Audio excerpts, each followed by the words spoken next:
Shalom Haverim. Halo semuanya, selamat datang di channel kami. Pada video kali ini kita akan memulai perjalanan yang luar biasa untuk mengenal lebih dekat Yahweh Elohim, Sang Pencipta alam semesta. Siapakah Dia? Bagaimana Dia bekerja dalam kehidupan kita? Dan apa saja keajaiban yang telah Dia ciptakan di dunia ini? Yahweh Elohim bukan hanya sekedar nama, melainkan pribadi yang penuh kasih, kuasa, dan kebijaksanaan. Dalam video ini, kita akan mengeksplorasi sifat-sifatnya, karya-karyanya, dan bagaimana kita dapat menjalin hubungan yang lebih dalam dengannya. Jadi, pastikan kalian semua tetap bersama kami sampai akhir video. Jangan lupa untuk like, share, dan subscribe agar tidak ketinggalan konten-konten inspiratif lainnya. Mari kita mulai perjalanan spiritual ini bersama-sama dan temukan keajaiban di balik nama Yahweh Elohim. Selamat menyaksikan.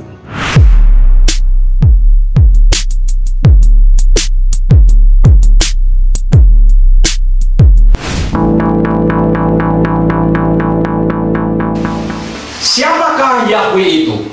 Yang pertama, Yahweh adalah suatu pribadi yang berfirman kepada Abraham.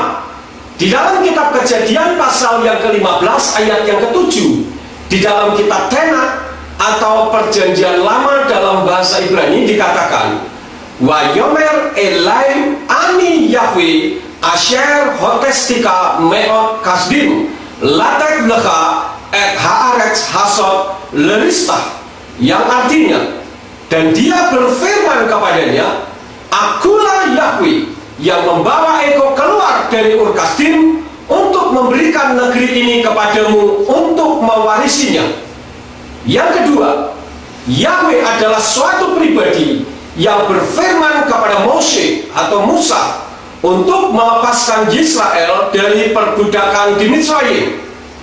Di dalam kitab Keluaran pasal yang ke-6 ayat yang ke-6 mengatakan, Laken emor livnei Yisrael ani Yahweh wahotseti et kem mitahat siflat Mitzrayim wahitsalti et kem me'avodatam wa ka'alti et kem bisroa netuya ofispatim gedolim, yang artinya, oleh karena itu katakanlah kepada Bani Israel, akulah Yahweh, dan aku akan membawamu keluar dari kerja paksa orang Mitzrayim atau Mesir, dan akan melepaskan kalian dari perbudakan mereka, dan aku akan menebusmu dengan tangan yang terentang dan dengan penghakiman yang dahsyat. Yang ketiga, Yahweh adalah suatu pribadi yang berfirman kepada para nabi. Di dalam kitab 2 Raja-Raja pasal yang ke-21 ayat yang ke-10, di sana dikatakan, wa yedaber Yahweh wa ya afadai hanofim lemor, yang artinya, dan Yahweh berfirman dengan perantaraan hambanya, yakni para nabi. Yang keempat, siapakah Yahweh itu? Yahweh adalah suatu pribadi yang diperkenalkan oleh Yeshua HaMashiach, yang selama ini kita kenal dengan nama Yesus Kristus. Di dalam kitab Perjanjian Baru berbahasa Ibrani atau Hafrit Hakadasa, di sana dikatakan di dalam kitab Matius atau Matius pasal yang ke-22 ayat yang ke-37 yang berkata, wa yomer Yeshua elaim wa ahavta et Yahweh Elohika bekal lefafka ufkal nafseka ufkal madaika, yang artinya, firman Yeshua, kasihilah Yahweh Elohimmu dengan segenap hatimu, segenap jiwamu, segenap akal budimu. Jadi saudara bisa perhatikan di sini bahwa Yeshua HaMashiach pun meminta kepada murid-muridnya, termasuk saudara dan saya, supaya kita mengasihi Yahweh Elohim kita dengan segenap hati. Yang kelima, siapakah Yahweh itu? Yahweh adalah suatu pribadi yang juga diperkenalkan oleh Rasul Paulus atau Rasul Paulus sebagai pribadi yang menyelamatkan manusia. Tidak ada juru selamat di atas muka bumi ini selain di dalam nama Yahweh. Di dalam kitab Roma pasal yang ke-10 ayat yang ke-13, di sana dikatakan Kikol Asher Yikra Veshem Yahweh Yimalek, yang artinya sebab setiap orang yang berseru kepada nama Yahweh, dia akan diselamatkan. Nah, sekarang pertanyaannya, kenapa Yeshua memperkenalkan Yahweh dalam pelayanannya? Dan kenapa tadi saya katakan seperti di dalam kitabnya yang disampaikan oleh Rasul Paulus bahwa Yahweh adalah juru selamat? Yang pertama, karena Yeshua itu Yahweh. Di dalam kitab Yohanan pasal yang ke-8 ayat yang ke-24, di dalam kitab Hafitah Kadasa dikatakan laken amarti laken kita mutu fe kato taiken ki imlota aminu fi ki anihu tamutu fe kato taiken, yang artinya, oleh karena itu aku berkata kepadamu bahwa kamu akan mati dalam dosa-dosamu, sebab jika kamu tidak percaya bahwa akulah dia, maka kamu akan mati dalam dosa-dosamu. Hal yang kedua, kenapa Yeshua memperkenalkan Yahweh dalam pelayanannya ketika Yeshua ada di atas muka bumi ini? Tentu saja karena Yeshua itu Yahweh. Yang kedua ada di dalam kitab Yohanan pasal yang ke-10 ayat yang ke-30, atau Yohanes pasal 10 ayat yang ke-30, yang berbunyi Ani wa ha'af echad, aku dan Bapa itu satu.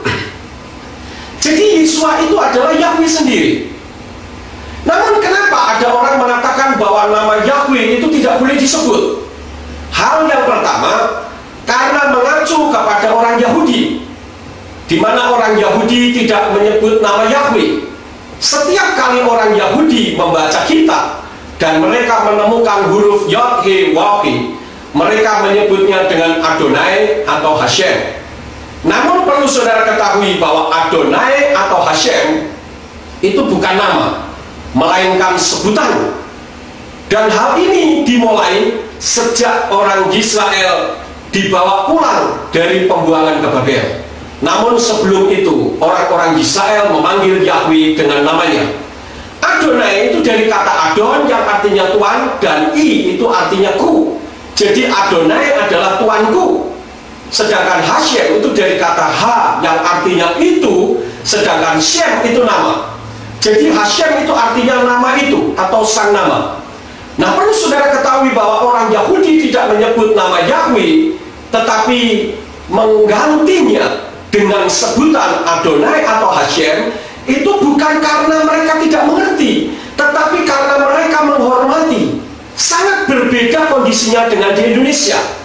Kalau di Indonesia orang tidak mau menyebut nama Yahweh karena nama itu dianggap sesat.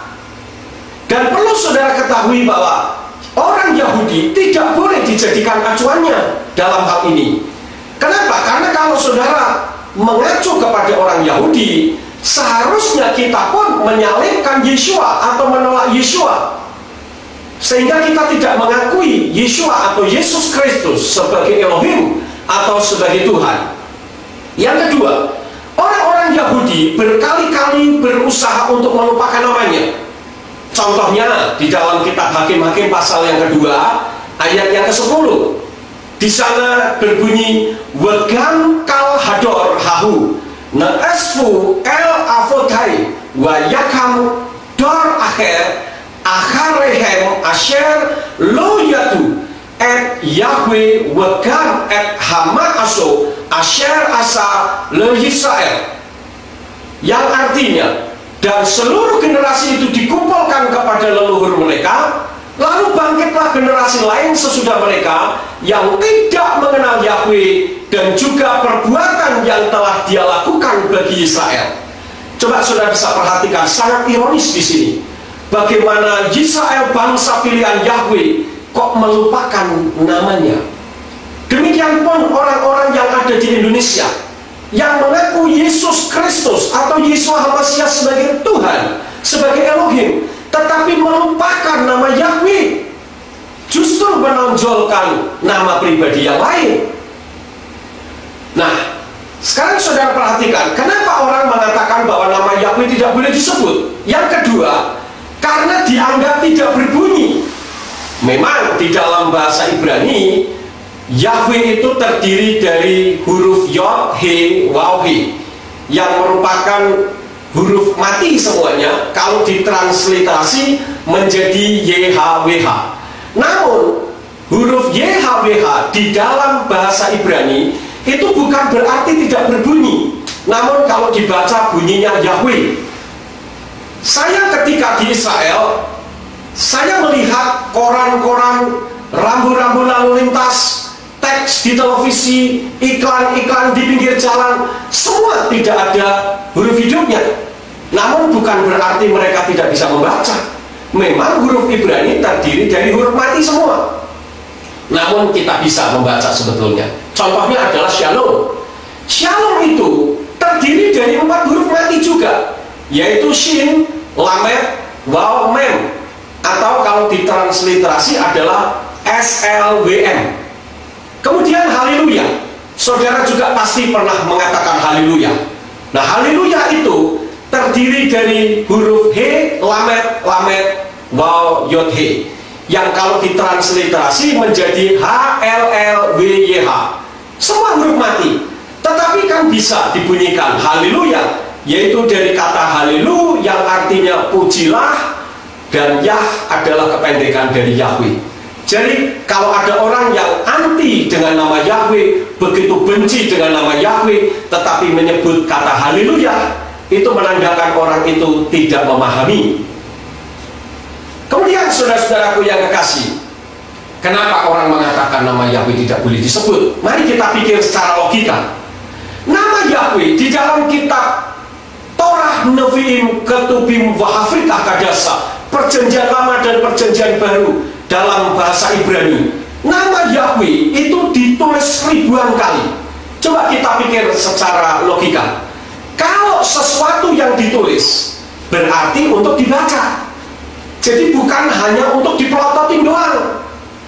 Nah, kalau tidak bisa dibaca tetapi ditulis, sama saja dengan kita menganggap bahwa Tuhannya Moshe atau Tuhannya Musa itu ngawur. Kalau ditulis sampai ribuan kali, itu artinya sangat penting nama itu. Dan nama itu adalah nama yang penuh dengan kuasa, karena Yahweh adalah pencipta langit dan bumi. Hal selanjutnya, saudara-saudara, kenapa orang mengatakan bahwa nama Yahweh tidak boleh disebut? Hal yang ketiga, karena tidak populer, sehingga nama Yahweh dianggap sesat. Padahal kalau kita perhatikan, saudara yang suka membaca kitab King James Version, di dalam kitab King James Version, nama Yahweh itu ditulis sebanyak 7 kali dari kitab Perjanjian Lama dan Perjanjian Baru. Namun King James Version menulisnya dengan Jehovah. Contoh, saya akan bacakan untuk saudara. Yang pertama adalah di dalam kitab Genesis pasal yang ke-22 atau Kejadian pasal yang ke-22 ayat yang ke-14. Di situ berbunyi, and Abraham called the name of that place Jehovah Jireh, as Esek said, to this day in the mount of the Lord it shall be seen. Di sana ditulis dengan Jehovah Jireh. Jehovah Jireh adalah Yahweh Yireh. Kemudian yang kedua di dalam Exodus atau kitab Keluaran pasal yang ke-6 ayat yang ketiga. Di sana dikatakan, and I appeared unto Abraham, unto Isaac, and unto Jacob by the name of God Almighty, but by my name Jehovah was I not known to them. Nah, ini yang kedua. Sekarang yang ketiga di dalam kitab Keluaran atau Exodus pasal 17 ayat yang ke-15. Di sana dikatakan, and Moses built an altar and called the name of it Jehovah Nisi. Jehovah Nisi adalah Yahweh Nisi. Ini yang ketiga. Sekarang yang keempat di dalam kitab Judges atau Hakim-Hakim pasal yang ke-6 ayat yang ke-24. Di sana dikatakan, then Gideon built an altar there unto the Lord and called it Jehovah Shalom. Unto this day is yet in opera of the arbitraries. Nah, saudara, Jehovah Shalom di situ adalah Yahweh Shalom. Kemudian kita melihat yang selanjutnya, yang kelima, yaitu di dalam kitab Psalms atau Mazmur pasal yang ke-83 ayat yang ke-18. Dikatakan, that man may know that thou, whose name alone is Jehovah, art the most high over all the earth. Nah, ini kembali nama Yahweh ada. Kemudian untuk selanjutnya di dalam kitab Yesaya pasal yang ke-12 ayat yang kedua, di sana berbunyi, behold, God is my salvation. I will trust and not be afraid, for the Lord Jehovah is my strength and my song. He also has become my salvation. Kemudian di dalam kitab Yesaya pasal yang ke-26 ayat yang keempat, di sana dikatakan, trust ye in the Lord forever, for in the Lord Jehovah is everlasting strength. Nah, sudah perhatikan 7 kali kitab King James Version menulis. Namun kalau King James Version itu konsekuen, seharusnya semua yang asalnya dari huruf Ibrani Yod He Waw He, yang seharusnya dibaca Yahweh atau kalau ditulis dengan Jehovah, jangan diterjemahkan menjadi the Lord dengan huruf kapital semua. Kita lihat salah satu contoh di dalam Keluaran pasal yang ke-20 ayat yang ke-7. King James Version menulis, thou shalt not take the name of the Lord thy God in vain, for the Lord will not hold him guiltless that takes his name in vain. Nah, di situ ditulis the Lord dengan huruf besar semuanya. Namun apabila kita melihat di dalam bahasa Ibraninya, di sana berbunyi Lo tisha et shem Yahweh Elohika, Lashawa kilo yenaki Yahweh et asher Yisha et smo lashawa. Jadi di sana nama Yahweh ada, namun di dalam King James Version hanya ditulis dengan the Lord. Jadi kalau King James Version konsekuen, itu akan ada ribuan nama Yahweh juga di sana. Nah, hal yang selanjutnya, yang keempat, kenapa orang mengatakan bahwa nama Yahweh tidak boleh disebut? Sebetulnya hal itu karena Yayasan Lembaga Alkitab Indonesia sudah menerjemahkan nama diri Yahweh menjadi 4, yaitu Allah dengan huruf besar semua, Tuhan dengan huruf besar semua, Allah hanya saja yang besar, dan Tuhan hanya T-nya saja yang besar. Contohnya, di dalam kitab Yesaya atau Yesaya pasal yang ke-42 ayat yang ke-8, di dalam kitab berbahasa Ibrani dikatakan, Ani Yahweh husmi ukfodi le akhir lo eten utilati lapsili, yang arti sebenarnya adalah aku Yahweh, itu namaku. Aku tidak akan memberikan kemuliaanku kepada yang lain dan pujianku kepada patung. Namun Yayasan Lembaga Alkitab Indonesia sudah menerjemahkannya menjadi aku ini Tuhan, itu namaku. Aku tidak akan memberikan kemuliaanku kepada yang lain atau kemasyhuranku kepada patung. Di situ dikatakan aku ini Tuhan, itu namaku. Sepengetahuan saya tidak pernah ada Tuhan bernama Tuhan. Nah, ini merupakan suatu penerjemahan yang keliru. Kemudian di dalam kitab Kejadian pasal yang ke-15 ayat yang kedua, di dalam bahasa Ibrani dikatakan wa yomer Avram Adonai Yahweh matitenli wa anoki holek arili uven mesek beti hu damesek Eliezer, yang kalau diterjemahkan yang sebenarnya akan berbunyi, dan Abraham berkata, ya Tuhan Yahweh, apa yang akan engkau berikan kepadaku sedangkan aku tidak mempunyai anak, dan ahli waris di rumahku ialah Eliezer orang Damasek. Namun Yayasan Lembaga Alkitab Indonesia menerjemahkannya kata Yahweh menjadi Allah huruf besar semua, yang berbunyi demikian. Abraham menjawab, ya Tuhan Allah, apakah yang akan engkau berikan kepadaku, karena aku akan meninggal dengan tidak mempunyai anak, dan yang akan mewarisi rumahku ialah Eliezer orang Damsyik itu. Jadi di dalam ayat ini nama Yahweh menjadi Allah huruf kapital semua. Kemudian di dalam kitab Kisah Rasul pasal yang kedua ayat yang ke-21, di sana di dalam Hafrit Akadasa atau Perjanjian Baru dalam bahasa Ibrani dikatakan Wahaya kol asyel yikra vesem Yahweh Yimalet, yang kalau diterjemahkan arti yang sebenarnya akan berbunyi, dan akan terjadi setiap orang yang memanggil nama Yahweh dia akan diselamatkan. Namun Yayasan Lembaga Alkitab Indonesia sudah menerjemahkannya menjadi sebab barang siapa yang berseru kepada nama Tuhan dengan T-nya saja yang besar akan diselamatkan. Kemudian yang keempat, yaitu di dalam kitab Matius atau Matius pasal yang keempat ayat yang keempat, nama Yahweh oleh Yayasan Lembaga Alkitab Indonesia diterjemahkan menjadi Allah dengan huruf besar semua.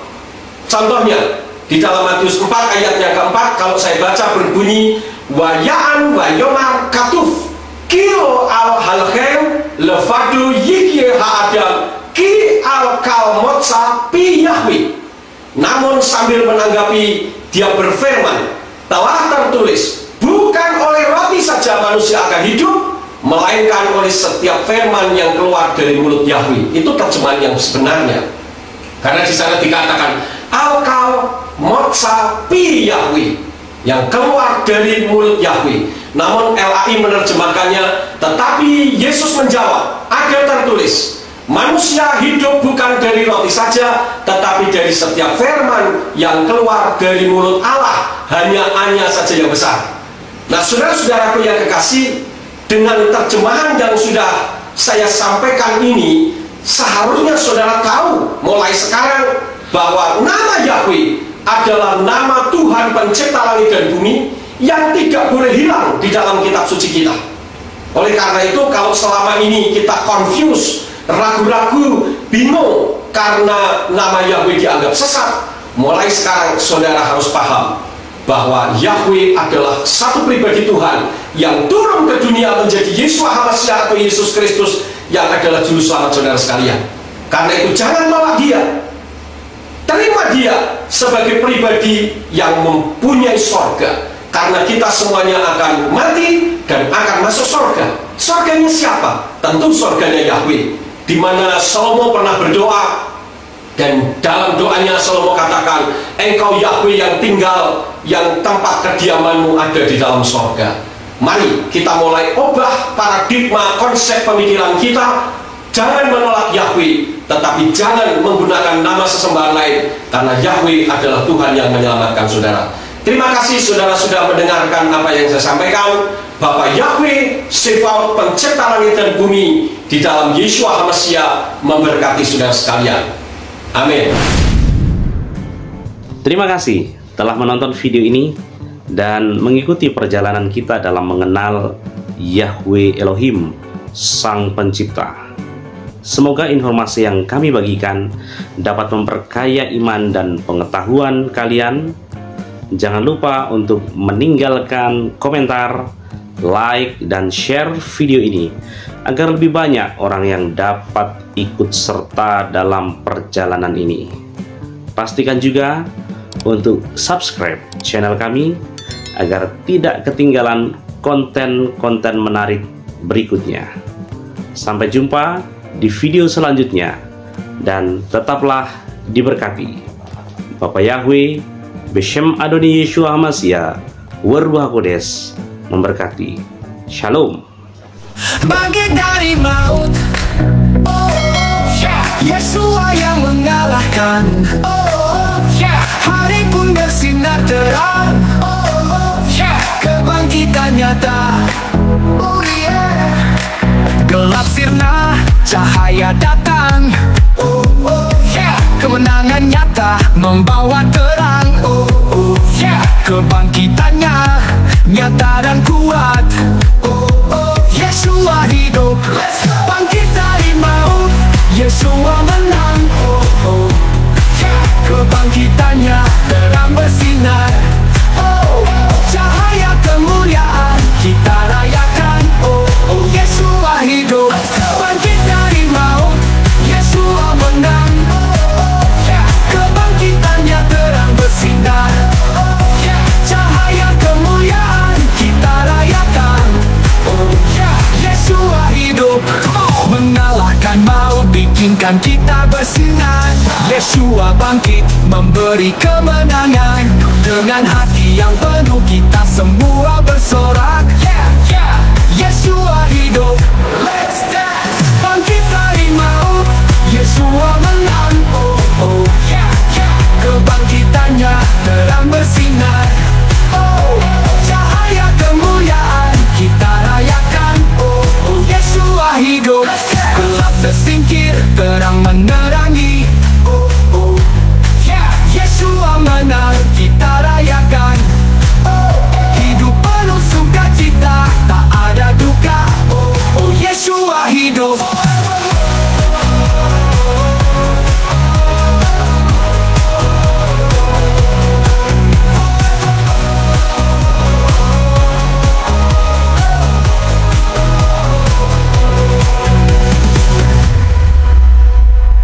Bangkit dari maut, Yeshua menang, oh, oh, yeah, yeah. Kebangkitannya terang bersinar, oh, cahaya kemuliaan kita rayakan, oh, oh. Yeshua hidup,